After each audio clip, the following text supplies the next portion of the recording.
Assalamualaikum warahmatullahi wabarakatuh. Alhamdulillah rabbil alamin. Wassalatu wassalamu ala asyrafil anbiya wal mursalin wa ala alihi wa sahbihi ajma'in. Asyhadu an la ilaha illallah wahdahu la syarika lah wa asyhadu anna Muhammadan abduhu wa rasuluh. Allahumma salli ala sayyidina Muhammad wa ala ali sayyidina Muhammad. Rabbi syrah li sadri wa yassir li amri wahlul 'uqdatam min lisani yafqahu qawli, amma ba'du. Alhamdulillah tuan-tuan dan puan-puan di rumah, hari ini kita telah masuk ke hari yang ke-17 dalam bulan Ramadan yang kita lebih kenali dengan Nuzul Al-Quran. Alhamdulillah pagi ini kita akan bersiaran langsung di Taman Rekreasi di berdekatan dengan Setapak Garden. Ya. Di sini kita akan menceritakan tentang tajuk kematian. Apakah kita bersedia? Ya. Tuan-tuan, dalam sepotong ayat surah Al-Jumu'ah ayat 8, Allah SWT berfirman, A'udzubillahi minasyaitonirrajim. Qul innal mautal ladzi tafirruna minhu fa innahu mulaqikum. Summa turadduna ila alimil ghaibi wasyahadati fayunabbi'ukum bima kuntum ta'malun. Sadaqallahul azim. Katakanlah, sesungguhnya maut yang kamu lari darinya itu pasti akan mendapati kamu. Lalu kamu semua akan dikembalikan kepada yang Maha mengetahui segala yang gaib dan yang nyata. Kemudian dia akan memberitahukan kepada kamu apa-apa yang telah kamu lakukan. Ya, tuan-tuan dan puan-puan, ya. Ayat ini daripada surah Al-Jumu'ah ayat 8, Allah menyebut tentang kematian yang selalu kita lari daripadanya. Yang selalu kita tak fikir pun. Yang kadang-kadang kita rasa macam jauh sangat mati tu dengan kita. Yang kita rasa macam, aku ni mungkin hidup lama lagi. Kan, mati tu mungkin lambat lagi. Kan, pasti dan tetap akan berlaku pada kita bila-bila masa. Kematian ini tidak bersyarat. Tidak bersyarat. Mati ini tidak kira usia, tua atau muda. Tidak kira harta, banyak ataupun sikit. Tidak kira pangkat, tinggi ataupun rendah. Tidak kira sama ada kita sihat ataupun sakit. Dan tidak kira sama ada kita bersedia ataupun tidak. Mati boleh berlaku pada siapa saja secara tiba-tiba. Mungkin esok, mungkin lusa, atau mungkin selepas ini giliran kita. Hanya Allah Ta'ala yang Maha mengetahui. Apa yang boleh kita harapkan hanyalah husnul khatimah, kematian yang baik. Mati ni satu je syarat dia. Kullu nafsin za'iqatul maut. Setiap yang hidup pasti akan merasai mati. Iaitulah kita hidup, maka itulah syarat untuk seseorang itu akan mati, tuan-tuan ya. Manusia pada dasarnya terbagi kepada 3 golongan. Ada 3 golongan ni. Ada yang tenggelam dalam urusan duniawi, yakni orang yang sibuk dengan kerjanya, langsung tak fikir tentang kematian. Itu yang pertamalah, golongan pertama. Ada golongan yang golongan yang bertaubat. Ini golongan yang dunia dia kejar, dan dalam masa sama dia juga bertaubat pada Allah. Dia tidak lupakan akhiratnya. Dan ketiga adalah golongan yang telah mencapai tingkatan arifin. Arif billah, golongan arif billah. Golongan-golongan yang didekatkan dengan Allah Ta'ala. Golongan muqarrabin, orang yang sentiasa dekat, taqarrub dengan Allah Subhanahu Wa Ta'ala. Maka golongan sebegini adalah tingkatan yang paling tinggi dan paling hebat. Mudah-mudahan takwanya pun setinggi mana amalannya. Ya. Orang yang tenggelam dalam urusan duniawi, dia pasti tak ingat mati. Relax dulu kan, muda cuma sekali kan. Hidup kita ni lambat lagi, panjang lagi umur kita ni. Kau tak payahlah muda-muda ni kau nak beramal. Besok dah tua nanti barulah kau beramal. Awal-awal sangat muda ni kita nak beramal, nanti menyesal tak dapat merasai nikmat hidup dunia ni. Maka benda-benda beginilah adalah salah satu jarum-jarum halus syaitan, iblis, dia nak sesatkan kita, anak-anak muda ni. Ya. Jadi benda begini perlu kita sentiasa tanam dalam hati kita tentang kematian. Ya. Dan kalaupun orang yang tenggelam dalam urusan duniawi ni dia ingat tentang mati, kadang-kadang ada juga kan, tengok kawan dia mati, maka dia ingat dia mati kan. Ada juga kadang-kadang orang yang tenggelam dalam urusan duniawi ni dia sibuk bekerja, dia sibuk belajar, dia sibuk ke sana ke sini kan. Macam PM pula kan. Orang begini pun kadang-kadang dia ingat juga mati. Ya. Dan dia melakukannya sambil meratapi dunianya. Ini akan membuatnya semakin jauh daripada Allah. Dia ingat mati macam mana? Dia ingat mati dengan cara kalau aku mati nanti macam manalah bini aku. Kalau aku mati nanti macam manalah harta aku nanti ni. Siapalah yang nak teruskan projek aku ni? Siapalah nak buat kerja aku ni, syarikat aku ni, semua sini. Ini orang ni, dia ingat mati sebab dia fikir tentang urusan dunia dia. Orang begini pun, lagi dia ingat mati, lagi dia jauh daripada Allah Ta'ala. Ini golongan yang tenggelam dalam urusan duniawi. Kemudian orang yang bertaubat itu, golongan yang kedua tadi, orang yang bertaubat itu akan sentiasa banyak ingat mati. Orang yang bertaubat ni dia akan sentiasa banyak ingat mati, sehingga bangkit di hatinya rasa takut dan gentar. Ya Allah, macam manalah besok kalau aku mati?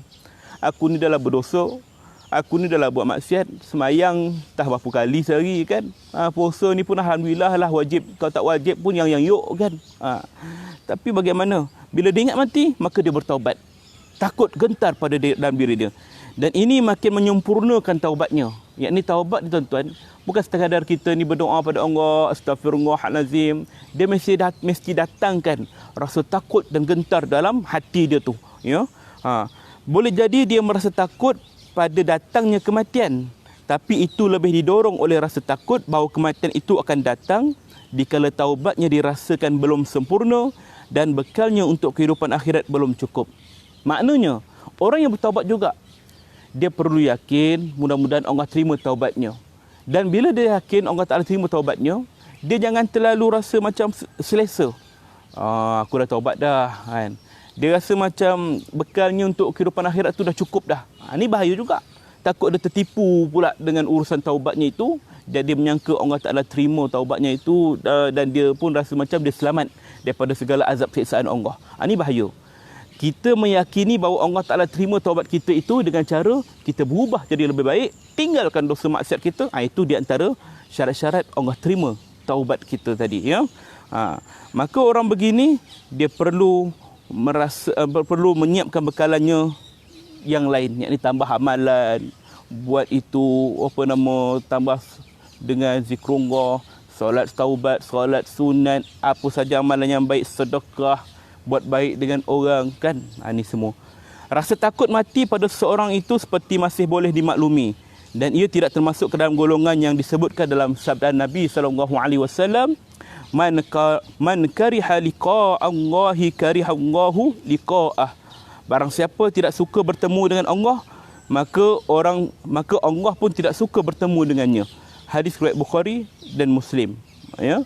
Orang yang kita katakan bertaubat tadi, golongan yang kedua yang bertaubat tadi, sebenarnya dia tidaklah membenci pertemuan dengan maut ataupun dengan Allah. Tetapi dia hanya takut jangan-jangan dia bertemu dengan Allah dalam keadaan yang kurang sempurna dan lalai. Maknanya dia takut mati juga. Bila dia takut mati, maka dia takut seandainya taubatnya tak diterima, dia takut seandainya amalannya Allah tolak, dia takut dengan segala dosa maksiat yang dia lakukan, maka dia takut mati. Takut mati itu kerana amalan dia, bukan dia bencikan kematian. Golongan begini tidak termasuk dalam hadis yang kita bacakan tadi. Barang siapa yang tidak suka bertemu dengan Allah, Allah pun tak suka bertemu dengan dia. Dia bukan tak suka bertemu dengan Allah, tidak. Tapi dia takut bertemu dengan Allah dalam keadaan dia belum bersedia.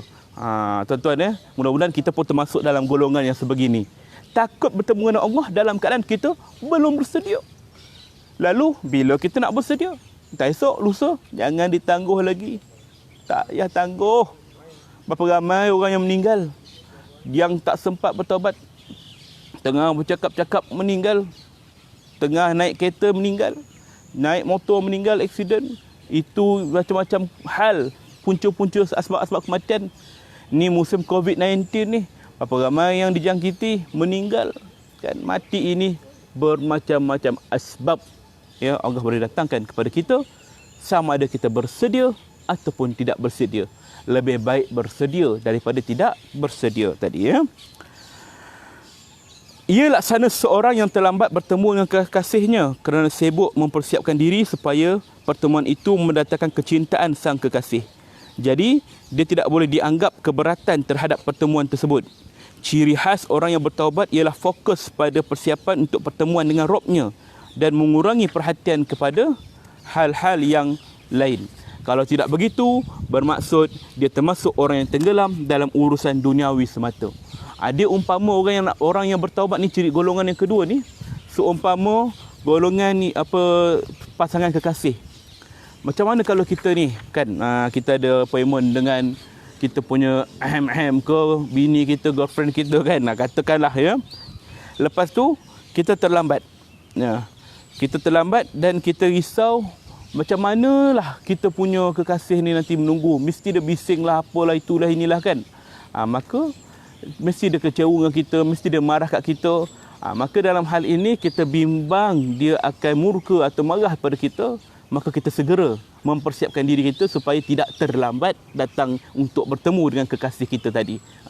Maka kalau dengan manusia pun setara gitu kita. Kalau dengan kerja kita lambat masuk office, takutlah nanti bos marah apa semua, maka kita siap awal-awal, bangun pagi-pagi, siap redah jam awal-awal semua. Kemudian sampai pada waktunya, tentu bos kita gembira. Apatah lagi kalau Allah Ta'ala, kita siapkan diri kita sebelum kita mati, dengan amalan kita, dengan taubat kita, dengan sedekah kita, hubungan kita baik dengan orang, kita tidak berdendam dengan orang, kita tidak khianat orang, kita tidak buat jahat dengan orang. Maka bila kita bertemu dengan Allah dalam keadaan kita bersedia, Allah lebih suka pada kita, dan ketika itu dia suka untuk bertemu dengan Allah, dan Allah juga lebih suka untuk bertemu dengan dia. Masya Allah, tabarakallah kan. Itu golongan yang kedua, orang yang bertaubat. Ya, kalau tak ada ciri-ciri begitu, maka termasuklah dia masuk dalam golongan pertama tadi, golongan yang tenggelam dalam urusan duniawi semata. Baik, golongan yang ketiga pula yang kita sebut tentang arif, orang arif yang sentiasa mengingati kematian. Kerana baginya kematian adalah saat bertemu dengan sang kekasih. Ini arif billah. Ya, golongan-golongan ulama, golongan-golongan orang alim, para ilmuwan Islam, orang-orang yang beramal dan sebagainya. Ya. Dan seseorang yang sedang mabuk cinta tak akan pernah lupa janji bertemu dengan orang yang dicintainya. Orang seperti itu biasanya merasakan datangnya kematian begitu lambat, dan dia sangat gembira saat kematian itu datang. Allahu Akbar. Orang-orang yang tingkatan yang ketiga ni golongan arif, ya, golongan orang yang ahli abid, ibadah, orang-orang yang muqarrabin, taqarrub, dekatkan diri pada Allah Ta'ala. Dia rasa macam rindunya nak jumpa Allah ni. Bila aku nak mati ni kan? Bilalah masa aku tiba ni? Bukan dia nak persoalkan, tidak. Tapi dia tak sabar nak jumpa dengan kekasihnya. Allahu Akbar kan. Orang seperti itu biasanya merasakan datangnya kematian begitu lambat, dan dia sangat gembira bila kematian itu datang. Allah, gembira tuan-tuan. Sebab tu kita kadang-kadang bila uruskan mayat tuan-tuan, ada nampak mayat yang tersenyum. Dia tersenyum. Tersenyum sebab apa? Sebab dia gembira bertemu dengan Allah. Ini tanda-tanda husnul khatimah. Senyum, tenang, muka dia macam almarhum Tuan Guru Ismail Kamus. Ya, alhamdulillah kami menguruskannya. Allahu Akbar. Ya, tenang. Tenang sangat, masya-Allah. Ya, macam tidur, ya. Dan saya perasan sesuatu. Lepas saya dah uruskan, baru saya perasan arwah ni tidak ada berbau pun. Maknanya dengan, kalau ikut kebiasaannya, dengan penyakit yang dialami oleh arwah tu, maka biasanya akan mengeluarkan bau. Namun yang kita perhatikan tidak ada bau pun, yang kurang menyenangkan, tidak ada langsung, ya. Alhamdulillah, Allah muliakan kematiannya. Ramai orang yang nak hadir tapi tak dapat, tapi ramai orang yang solat gaib di rumahnya, di rumah masing-masing. Ramai orang yang mendoakannya, membacakan Yasin dan tahlil untuknya. Allah Akbar. Ini golongan-golongan yang sangat dicemburui kematiannya. Lalu bagaimana kematian kita besok? Adakah kematian kita ini akan ditangisi orang? Adakah kematian kita nanti akan didoakan orang? Adakah kematian kita ini akan dikenang-kenang orang? Ini kita perlu fikir, muhasabah diri kita, bagaimana keadaan kita di dunia ini, ya. Maka orang begini biasanya merasakan datangnya kematian begitu lambat, dan dia sangat gembira seandainya kematian itu datang. Sebab dengan begitu dia boleh meninggalkan dunia, tempat tinggal orang-orang yang derhaka, untuk kemudian berada di hadirat Tuhan semesta alam. Ini seperti mana yang diriwayatkan tentang Huzaifah Al-Yamani, ya, ketika dia nak meninggal dunia, dia mengatakan sang kekasih datang kepada orang yang papa. Yakni orang papa tu dia kata diri dia miskin lah. Dan tidaklah beruntung orang yang baru menyesal pada saat seperti itu. Ya Allah, jika engkau tahu bahawa miskin lebih aku sukai daripada kaya, sakit lebih aku sukai daripada sihat, mati lebih aku sukai daripada hidup, tolong mudahkan kematianku supaya aku dapat segera bertemu denganmu. Ni golongan-golongan arif billah ini, bila dia meninggal dunia, dia rasa tak sabar nak jumpa Allah Ta'ala, dan dia mengharapkan apa yang dia sedang amalkan waktu hidup tu, contohnya dia ni tidaklah kerjakan kekayaan tentang dunia, maka Allah redha pada dia. Ya, dia lebih sukakan kematian daripada hidup di dunia ini. Ni orang-orang golongan muqarrabin. Ya, orang arif lebih mencintai dan merindukan kematian. Tetapi yang lebih tinggi darjatnya daripada mereka adalah orang yang menyerahkan urusannya kepada Allah Ta'ala, sehingga tidak memilih ingin tetap hidup ataupun segera mati untuk dirinya. Sebab segala sesuatu yang paling disukai ialah apa yang disukai oleh Allah Ta'ala. Maknanya segala sesuatu yang apa yang kita paling suka ialah benda yang Allah paling suka sepatutnya. Ya. Inilah makam tingkatan yang paling tinggi, tuan-tuan. Ya. Baik, tuan-tuan. Tentang apa yang saya syarahkan tadi daripada kitab Di Balik Tabel Kematian, Al-Imam Al-Ghazali rahimahullah ini menyebut tentang bagaimana kita ini dalam hidup ini berada di tingkatan yang mana. Adakah tingkatan golongan yang pertama tadi, golongan yang dikatakan tenggelam dengan duniawi, yang terus leka, kadang-kadang ingat mati, tapi bila ingat mati tu bukan kerana dia takut pada alam akhirat, tapi bimbang dengan harta, tentang peninggalan dia, bagaimana orang nak uruskannya semua. Itu yang dia risaukan. Ini golongan yang pertama. Jangan jadikan kita ni golongan yang pertama. Jangan, tolong ya. Takut nanti besok menyesal tuan-tuan ya. Golongan yang kedua ialah golongan yang bertaubat. Dia buat urusan dunia, dia buat kerja dia, kumpulkan kekayaan dan sebagainya, tak ada masalah. Islam tidaklah menghalang kita nak menjadi kaya, kan? Namun di alam masa yang sama, dia sentiasa ingat mati, dia cari bekalan akhirat, dia risau kalau-kalau lah dengan urusan dunia ini melalaikan diri dia. Ini golongan kedua yang sentiasa bertaubat pada Allah, mengharap redha dan keampunan Allah Ta'ala. Ini golongan yang sepatutnya ada dalam diri kita sekurang-kurangnya. Golongan yang ketiga pula, golongan arif billah, golongan yang sentiasa dekat diri pada Allah Ta'ala, golongan yang sentiasa ingat mati. Dunia baginya tak ada apa-apa dah.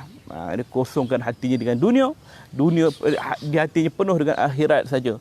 Golongan ini, tuan-tuan, Masya Allah, tabarakallah, pakar-pakar wali Allah, orang-orang yang memang beramal siang dan malamnya, maka inilah golongan yang tertinggi, makam yang tertinggi, yang mana insya-Allah kematiannya ini pasti dicemburui oleh kita semua. Kita harapkan kalau tak dapat golongan yang ketiga pun, dapat jadi golongan yang kedua pun, Masya Allah, tabarakallah, kan? Kita harapkan begitulah keadaan kita semua. Ya. Baik, tuan-tuan, ibrah tentang kematian yang boleh kita ambil. Ya. Ada orang, dia tak tahu, kan, adakah amalan dia ini boleh diterima ataupun tidak. Macam mana kita nak tahu amalan kita ini boleh diterima ataupun tidak? Ialah melalui apakah yang berlaku selepas amalan kita. Contoh, kalau kita bertaubat, lalu kita nak tahu apakah Allah Ta'ala terima taubat kita atau tidak. Lihat bagaimana kehidupan kita sesudah itu. Adakah sama seperti sebelumnya ataupun semakin berubah menjadi lebih baik. Dia sama macam dalam bulan Ramadan ini juga. Ya? Bulan Ramadan ini adalah madrasah kita, sekolah kita. Bila kita masuk ke sekolah ini, yakni Ramadan, Allah sedang menyuci zahir dan batin kita. Ya, bukan sekadar kita menahan lapar dan dahaga, menyihatkan badan kita, bahkan juga kita juga menjaga ataupun menahan nafsu batin kita. Ya, yang nakkan itu, nak yangkan ini, kan. Kita kawal tindak tanduk kita jaga 7 anggota zahir untuk membersihkan hati. Apa 7 anggota zahir itu? Iaitulah mata, telinga, mulut, tangan, kaki, perut dan faraj. 7 anggota ini. Bila kita menjaganya, kita memeliharanya, jangan tengok macam-macam. Nampak orang cantik, macam mana pandang, kan? Jangan kita cakap buruk-buruk kat orang, jangan kita buat fitnah kat orang, jangan kita hasad kat orang. Mulut kena jaga, kan? Telinga ni, jangan suka dengar ngumpat orang, jangan dengar benda-benda yang lalai, jangan dengar benda-benda yang lara, kan? Ini kena jaga telinga kita ini. Ya, tangan ni, jangan ambil hak orang. Jangan kita pukul orang, jangan kita aniaya orang, jangan kita zalimi orang, jangan kita sakiti orang. Ini tangan besok akan bercakap depan Allah Ta'ala nanti kalau kita menyalahgunakannya. Biar dia jadi saksi yang baik kat akhirat nanti untuk kita. Kaki kita, kat mana kita melangkah, Ke mana kita bawanya? Adakah kita banyak berjalan ke arah kebaikan ataupun banyak ke arah kemaksiatan? Ini juga akan ditanya pada Allah Ta'ala nanti. Perut kita ni, perut ni kan, apa benda yang kita sumbat kat dalam perut ni? Kan, benda yang halal ke, benda yang haram ke, benda yang syubhah ke, semuanya akan diperhalusi di akhirat nanti. Allah tanya, sumber apa yang masuk dalam badan kita? Di akhirat nanti, api neraka, dia akan menjamah setiap inci tubuh badan orang ataupun daging badan manusia yang ditumbuhi dengan rezeki atau sumber yang haram. Wa yazubillah min zalik, ya. Dan farash, kemaluan kita. Bagaimana kita menyalurkannya, kita mengawal nafsu syahwat kita tidak berzina, kita tidak buat itu, buat ini, benda yang maksiat dan sebagainya.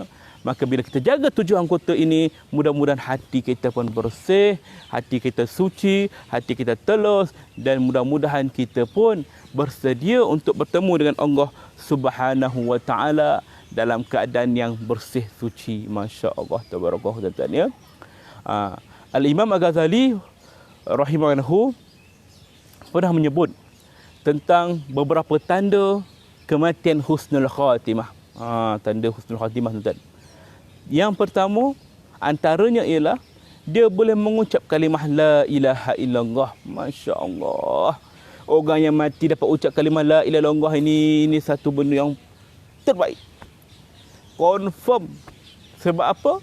Rasulullah SAW menyebut, man akhiru kalam la ilaha illallah dakhalal jannah. Barang siapa akhir kalam, perkataan terakhirnya, dia ucap la ilaha illallah, maka wajib dia masuk ke syurga. Masuklah dia ke dalam syurga. Masuklah dia ke dalam syurga tu, dakhalal jannah itu lebih dekat kepada wajib masuk ke syurga. Ini orang yang akhir kalamnya. Bagaimana kita nak pastikan kita ni akhir nanti dapat sebut la ilaha illallah? Macam mana? Dengan amalan kita waktu hidup ni lah, ya. Bukan kerana manusia. Memanglah manusia itu disunahkan bagi setiap manusia itu, bila mana berhadapan dengan orang yang sedang nazak, orang yang sedang sakaratul maut, maka kita talqinkan dia. Kata Nabi SAW, laqinu mautakum la ilaha illallah. Talqinkan kalimah la ilaha illallah kepada orang yang hampir meninggal dunia. Maka ini adalah sunnah kepada orang hidup. Sunnah kepada orang hidup. Maknanya orang yang hidup ini, dia bila berhadapan dengan orang yang sedang nazak, maka disunahkan pada dia untuk ajar kalimah la ilaha illallah tadi. Namun di situ, bukanlah kerana dia mengajar itu, maka orang yang sedang nazak ini dengar dan dia sendiri boleh ucapkannya. Tidak sekali, tidak mungkin ataupun tidak pasti begitu, ya. Sebab ia bergantung kepada amalannya, ya. Allah Ta'ala menyebut dalam Al-Quranul Karim, yusabbitullahu allazina amanu biqaulis sabit fil hayatid dunya wa fil akhirah. Allah Ta'ala akan, ya, mendorong ataupun membantu, ataupun Allah Ta'ala akan mengajarkan, yusabbitullahu allazina amanu, kepada orang-orang yang beriman, ya, kalimah yang hak, kalimah yang benar. Apa dia? Iaitulah la ilaha illallah. Kepada siapa? Orang yang di dunia, hidup di dunia, dan juga kehidupannya sampai di akhirat nanti. Yusabbitullahu allazina amanu biqaulis sabit fil hayatid dunya wa fil akhirah, dalam dunia dan juga di akhiratnya. Maka ketika dia nak mati, kalau dia ni orang-orang yang sentiasa melazimi la ilaha illallah, maka dia sendiri akan sebut la ilaha illallah ketika dia nak mati nanti, ya. Allah Ta'ala sendiri akan mendorong dia. Wa yudillullahu zalimin, dan Allah Ta'ala boleh sesatkan orang-orang yang zalim. Orang yang zalim ni siapa? Orang yang berdosa, orang yang bermaksiat, orang yang tidak bertaubat pada Allah, orang yang jauhkan diri pada Allah Ta'ala. Ketika dia nak mati, tuan-tuan, ketika dia nak mati nanti, waktu tu ramai orang kat keliling dia ajar kalimah la ilaha illallah, la ilaha illallah, la ilaha illallah. Dia terdengar, tuan-tuan, dia dengar. Dia dengar hiruk pikuk semua ni. Tapi kalau Allah sesatkan dia, wa yudillullahu zalimin, Allah boleh sesatkan orang-orang yang zalim ni. Zalim pada siapa? Diri sendiri. Maka orang begini ketika mana dia nak mati, dia dengar tapi kalimah la ilaha illallah tidak keluar daripada kerongkongnya. Tak keluar. Sebab apa? Kerana Allah tidak redha pada dia. Wa iya subillahi min zalik. Ya Allah, lindungilah kami daripada azab-Mu ya Allah. Dan sekiranya kita gagal, bagaimana tempat kita nanti ke akhirat? Allahu Akbar. Ya. Ini kita perlu ingat ya. Sebab tu kita kena sentiasa beramal. Tu la ilaha illallah atas izin Allah kepada orang itu. Adapun pada orang hidup, sunnah mengajarkan kepadanya kalimah la ilaha illallah itu ya. Baik. Tanda-tanda husnul khatimah yang kedua pula ialah bila seseorang itu mati dengan wajahnya itu berpeluh atau sekongkornya dahinya berpeluh macam saya sekarang ni lah. Berpeluh ni kan. Nampak macam redup kan? Panas kan? Belakang ni tasik cantik kan? Panas. Orang yang berpeluh ketika nak meninggal dunia ini adalah tanda-tanda yang baik sebagaimana hadis yang diriwayatkan oleh Siti Aisyah radhiyallahu anha ketika mana Rasulullah SAW dalam keadaan sakarat. Ketika itu Aisyah radhiyallahu anha membaringkan Rasulullah di sisi ribanya yang mulia. Maka ketika itulah Rasulullah beberapa kali tidak sedarkan diri. Dan bila Rasulullah tidak sedarkan diri itu kerana kesakitan yang sedang dihadapinya, maka keluarlah peluh di wajahnya. Dan peluh itu cukup luar biasa wanginya. Masya Allah. Dikatakan wanginya itu lebih wangi daripada haruman kasturi. Allahu Akbar, junjungan mulia kita kan. Dan bila mana Rasulullah tersedar, maka ditanya kepadanya, Aisyah radhiyallahu anha bertanya, "Wahai Rasulullah, peluh apakah yang keluar daripada wajahmu ini? Sungguh luar biasa." Maka kata Rasulullah SAW, orang mukmin itu meninggal dalam keadaan dahinya berpeluh. Atau riwayat lain menyebut dalam keadaan wajahnya berpeluh. Masya Allah. Ulama ada juga yang menghuraikan tafsiran kenapa yang dikatakan wajah ini boleh wajah muka seorang yang beriman itu berpeluh. Kenapa? Dia ada beberapa tafsiran ataupun pandangan para alim ulama. Antaranya yang pertama, kerana seseorang itu yang beriman bila mana dia nak meninggal dunia, wajahnya berpeluh seumpama seseorang yang penat bekerja seharian. Seseorang petani bekerja sibuk di ladangnya, kemudian dia penat, badannya, wajahnya berpeluh, dan kepenatannya itu membuahkan hasil bila apa yang dia tanam, apa yang dia usahakan itu menuaikan hasilnya. Begitu juga orang-orang yang beriman, dia penat dengan kehidupan dia, dengan amalan dia, dia buat ibadah dia siang dan malam, dia buat baik dengan orang, dia buat baik dengan Allah, dia buat sedekah dan sebagainya. Maka bila dia meninggal dunia, dilihatkan kepenatan itu dengan peluhnya yang terzahir. Itu di antara tafsiran alim ulama. Kemudian yang lain pula dikatakan bahawa ketika mana seorang itu nak meninggal dunia, ketika rohnya sampai di gorgorah, ni nak meninggal ni kat kerongkong ini, ada satu detik yang Allah Ta'ala akan membuka kembali hijab kita tentang apa yang kita lakukan ketika hidup di dunia ini sehingga kita dalam keadaan sakaratul maut tadi. Allah tunjuk balik bagaimana hidup kita di dunia ini, amalan baik kita, amalan jahat kita, semua ditunjukkan satu persatu dan semuanya tunjukkan ganjaran yang kita dapat. Apa yang kita buat baik, Allah tunjukkan ganjaran pahala. Apa yang kita buat dosa, Allah tunjukkan ganjaran dosa dan balasannya. Maka ketika itulah orang-orang yang beriman, dia melihat pahala amalannya, dia melihat apa saja ganjaran yang dia akan terima. Dan ada ketikanya ditunjukkan juga dengan kesalahannya, dosanya itu, maka dia rasa malu dengan Allah Ta'ala. Malu dengan dosa yang dilakukannya. Ini orang beriman ni. Sebab kita ni tidak maksum. Macam mana baik sekalipun orang kat dunia ini, tetap akan tidak terlepas daripada melakukan kesalahan, dosa. Tapi bagi orang-orang yang beriman, orang-orang golongan mukmin, dosanya itu bukanlah dosa yang besar, melainkan dosa-dosa kecil yang kadang-kadang tidak disengajakannya ataupun dia terpaksa melakukannya, wallahu alam. Tapi itu juga akan ditunjukkan ketika dia nak mati. Dan ketika dia nak mati itulah akhir daripada pertunjukan itu, ditunjukkan ganjarannya ialah syurga Allah Ta'ala. Bila melihat wajah syurga, Masya Allah, ni siapa duduk kat sini ni? Malaikat pun kata pada dia, ini tempat untuk engkau. Engkau orang yang terpilih. Allah rindukan kau. Allah sedia nak menunggu kehadiran kau. Ketika itu, rasa malu dalam diri dia kerana tadi dah tunjuk dah dosa-dosa yang pernah dia buat di samping amal kebaikan dia tu.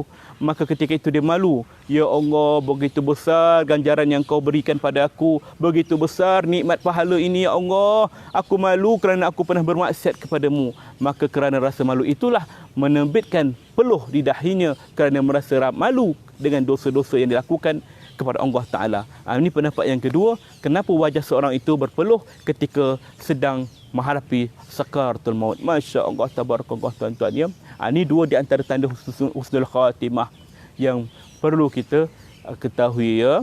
Ada pun yang lain, kita perlulah lihat dan kita perlu sentiasa bersangka baik dengan semua orang. Sangka baik. Jangan kita sebarkan benda yang tidak pasti ya. Hidup ini tuan-tuan bukan hanya untuk hubungan kita dengan Allah. Kita kena jaga juga hubungan kita sama manusia. Hablum minallah wa hablum minan nas. Bagaimana hubungan kita dengan Allah, bagaimana hubungan kita dengan manusia. Ramai orang yang dia jaga hubungan dengan Allah, tapi dengan manusia dia tidak jaga. Dia buat cerita itu, cerita ini kerana hawa nafsunya, kerana tamaknya, kerana sifatnya yang rakus. Maka dia sanggup menaburkan fitnah, dia sanggup mengumpat orang lain, dia sanggup menjatuhkan sama saudaranya. Ada juga orang-orang yang mana dia memang tidak ada hubungan dengan Allah, tapi dia hubungan dengan manusia pula baik. Maka orang begini pun rugi. Dengan manusia dia buat baik. Orang cakap dia ni baiklah, suka tolong orang, suka tolong ini, buat itu, buat ini. Tapi dia tak solat. Tapi dia tak bayar zakat, dia tak puasa, dia tak baca Quran, tak zikir. Dia Islam, tapi dia tak buat benda begitu. Maka rugi juga pada dia. Kan? Kata Nabi SAW, amalan pertama yang akan dihisap di akhirat nanti ialah solatnya. Jika sempurna solatnya, jika Allah terima solatnya, maka sempurnalah segala amalan yang lain. Sedekahnya, puasanya, zakatnya, Quran, haji dan sebagainya, Allah terima. Tapi kalau solatnya tidak sempurna, solatnya gagal, maka hancur leburlah segala amalan kebaikan yang lain. Rugi besar. Rugi besar. Sebab solat ni kan. Sebab tu tuan-tuan, dalam kita berpuasa ini, perlu jaga solat kita. Ramai orang yang berpuasa tapi tidak solat. Habis pahala puasa je. Ya? Jaga ya. Solat ini tiang agama yang perlu kita jaga, yang perlu kita kemaskan. Maka hubungan kita dengan manusia baik, hubungan dengan Allah pun baik juga ya. Lalu bagaimana pula dengan orang-orang yang bukan Islam, orang-orang kafir yang buat baik dengan semua orang, dia tak pernah kacau orang, dia suka sedekah, dia suka bantu orang, dia baiklah, baik, hati budi dia semua baik. Tapi dia tidak beriman. Maka golongan ini juga dalam kerugian kerana dia buat kebaikan, tetapi kebaikannya itu tidak ada kuncinya. Apakah kuncinya itu? Dia boleh masuk syurga, dia nampak nikmat itu, tapi dia tidak boleh masuk ke dalam syurga kerana dia tertinggal kuncinya. Apa kuncinya? La ilaha illallah.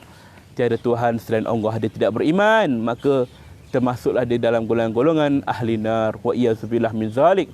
Ya. Sebagaimana bapa saudara Rasulullah SAW, Abu Talib, yang mana ketika mana dia meninggal dunia, sebelum dia meninggal dunia, Rasulullah SAW mengajaknya untuk beriman, tapi akhirnya dia memilih untuk kekal dalam agama asalnya dan dia meninggal dalam keadaan kufur. Nabi sedih kerana tak dapat menyelamatkan akidah bapa saudaranya tadi. Dan dalam keadaan kesedihan itulah ya, Rasulullah SAW pun berdoa pada Allah, ya Allah, aku akan berdoa kepada bapa saudaraku ini agar engkau ampunkan dosanya dan terimanya ya Allah. Sedangkan dia belum beriman. Lalu ketika itu Allah tegurnya. Allah sebut tidak boleh bagi seorang Nabi atau mana-mana orang beriman mendoakan kepada orang-orang musyrik. Tak boleh. Sekalipun orang musyrik itu adalah kaum keluarganya sendiri. Kerana sudah nyata orang musyrik itu tempatnya di neraka. Wa iyyazubillah min zalik. Maka itulah yang dikatakan oleh Allah Ta'ala kepada Rasulullah SAW ketika Rasulullah berhajat nak mendoakan kepada bapa saudaranya Abu Talib yang meninggal dunia tanpa sempat beriman. Maka kata Allah Ta'ala, dia tetap musyrik, Allah tidak terima segala-galanya. Kita pun tak boleh mendoakannya. Maka kerugian besarnya dekat situ. Dia buat baik, dia nampak ganjarannya, tapi kunci pintu masuknya dia tak bawa, iaitulah la ilaha illallah, tuan-tuan ya. Betapa pentingnya kalimah ini sentiasa meniti di mulut kita. Mudah-mudahan bila kita mati nanti, kita akan sentiasa dipermudahkan Allah untuk berzikir sehinggalah akhir kalam kita dapat mengucap kalimah la ilaha illallah. Wallahu a'lam bisawab. Jadi tuan-tuan semua, ambillah ibrah di atas segala kematian yang kita saksikan. Kematian yang baik, kematian yang buruk, apapun kematian yang kita sedang saksikan, sangka baik kepada Allah Ta'ala. Adapun yang terjadi pada si mati itu, terserah pada Allah Ta'ala bagaimanakah nasib dan sebagainya. Jangan mulut kita berkata yang buruk pada si mati. Jangan hati kita sangka yang buruk pada si mati. Mudah-mudahan kematian kita ini pun, kematian kita nanti pun akan disangka baik oleh orang-orang di sekeliling kita. Jadi sekarang itu daripada saya, sekarang tazkirah duha ini, yang mana mudah-mudahan menjadi manfaat pada kita semua. Jadi kita sudah dengan doa. A'udzubillahi minasyaitonirrajim. Bismillahirrahmanirrahim. Alhamdulillahirabbil alamin. Wassalatu wassalamu ala asyrafil anbiya wal mursalin wa ala alihi wa sahbihi ajma'in. Allahumma shalli ala sayyidina Muhammad wa ala ali sayyidina Muhammad. Allahumma ighfir lana dhunubana wal walidina warhamhum kama rabbawna shighara. Allahumma inna nas'aluka ridhaka wal jannah wa na'udzubika min sakhatika wan nar. Ya Allah, ampunkan dosa kami ya Allah, dosa kedua orang tua kami ya Allah, dosa-dosa anak-anak dan pasangan hidup kami ya Allah, dosa para guru kami ya Allah, dosa seluruh muslim muslimat, mukminin mukminat sama ada hidup ataupun telah meninggal dunia ya Allah. Ya Allah, rahmatilah kami ya Allah, kuatkanlah iman kami ya Allah, kurniakan kami husnul khatimah, jangan kau beri kami su'ul khatimah. Akhirilah kalam kami dengan kalimah la ilaha illallah. Allahumma ya Allah, kami mohon padamu ya Allah, lindungilah kami daripada azab kubur ya Allah, luaskanlah lubang kubur kami takutkan kesempitan ya Allah, terangkan kubur kami takutkan kegelapan ya Allah, jadikan kubur kami sebagaimana taman-taman syurga-Mu ya Allah, bukan sebagaimana kawah-kawah api neraka-Mu ya Allah. Ya Allah, bangkitkanlah kami di padang mahsyar dengan kebangkitan yang mulia dan baik ya Allah. Ya Allah, lindungilah kami di bawah naungan arasy-Mu ya Allah, masukkanlah kami ke dalam syurga-Mu tanpa hisab ya Allah. Ya Allah, kurniakanlah kami air telaga Al-Kausar milik Nabi SAW ya Allah. Ya Allah, beratkanlah timbangan amal kami di neraca Al-Mizan ya Allah. Ya Allah, kami mohon kepadamu ya Allah, mudah-mudahan kau pantaskanlah langkah kaki kami ya Allah saat kami melintasi titian siratul mustaqim sepantas kilat ya Allah, agar kami tidak jatuh tergelincir ke dalam kawah neraka-Mu ya Allah.